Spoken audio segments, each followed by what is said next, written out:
নমস্কার, আমি বিক্রম আর তোমরা দেখছো মহাকাল ড্রয়িং একাডেমি। আজকে তোমাদের জন্য একটি ছেলে লাট্টু ঘোরানোর সিনারি নিয়ে এসেছি। সবার প্রথমে আমি মেজারমেন্ট করে একটি ছেলের ফিগার ড্রয়িং করে নেব এবং তারপর ধীরে ধীরে তার চোখ, মুখ, নাক আস্তে আস্তে ডিটেলিং করে ড্রয়িংটা করে নিলাম। এরপর তার জামা, হাত, একটি হাতে তার লাট্টুর দড়িটি এবং অপর হাতটা খালি আছে। জামাটার ড্রয়িং কমপ্লিট করে আমি হাফ প্যান্ট করে নিলাম। এরপর আস্তে আস্তে তার পা দুটি ড্রয়িং করে নিলাম। পায়ে একটি হাওয়াই চপ্পল পরিয়ে দিয়েছি আর হাতে সুতোটি দিয়ে নিলাম। সামনে একটি লাট্টু ড্রয়িং করে ছেলেটির পাশে একটি গাছ ড্রয়িং করে নিলাম।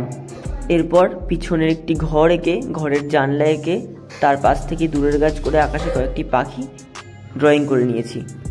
সম্পূর্ণ আঁকাটি আমি ব্ল্যাক কালার স্কেচ পেন দিয়ে বর্ডার করে নিয়েছি। এরপর সবার প্রথমে আমি আকাশের স্কাই ব্লু কালারটি হালকা করে নিলাম।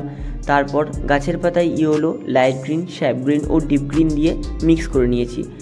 এরপর বাড়ির টালিতে রেড, অরেঞ্জ ও ডিপ অরেঞ্জ দিয়ে মিক্স করে নিয়েছি।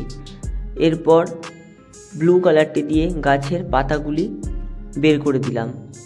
তারপর দূরের গাছে yellow, light green, sap green ও ডিপ গ্রিন দিয়ে মিক্স করে নিয়েছি। এরপর আস্তে আস্তে জমির রঙটি ধরেছি। জমিতে প্রথমে ইয়েলো আকার, তারপর ডিপ ইয়েলো আকার, আর কোথাও ডিপ ইয়েলো আকারের সাথে হালকা হালকা করে বার্নশাইনা কালারটি ইউজ করেছি।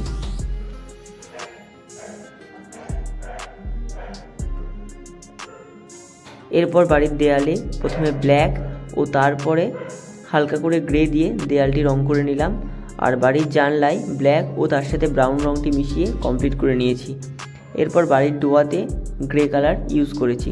তারপর গাছে সবার প্রথমে ইয়েলো আকার, তারপর অরেঞ্জ, তারপর লাইট ব্রাউন, তারপর ডার্ক ব্রাউন দিয়ে গাছের ডালটি রং কমপ্লিট করে নিয়েছি। তারপর ডিপ গ্রিন কালারটা দিয়ে গাছের নিচের কয়েকটি ঘাস রং করে নিলাম এবং ছেলেটির জামায় পিঙ্ক ও ক্যারামাইন দিয়ে ছেলেটির জামাটি করেছি এবং হালকা আল্ট্রামেরিন কালার ও ভায়োলেট কালার দিয়ে ছেলেটির প্যান্টের কালার করে ছেলেটির হাতে, পায়ে ও মুখে ছায়াটি ব্রাউন করে তার উপর স্কিন কালার দিয়ে ছেলেটির হাতে, পায়ে ও মুখের রঙটি কমপ্লিট করলাম। এরপর নিজের পছন্দ মতো লাট্টুর রঙটি করে নিয়েছি, ছেলের চুলটি ব্ল্যাক করে নিয়েছি। পুরো আঁকাটি তোমাদের কেমন লাগলো আমাকে কমেন্ট করে অবশ্যই জানিও।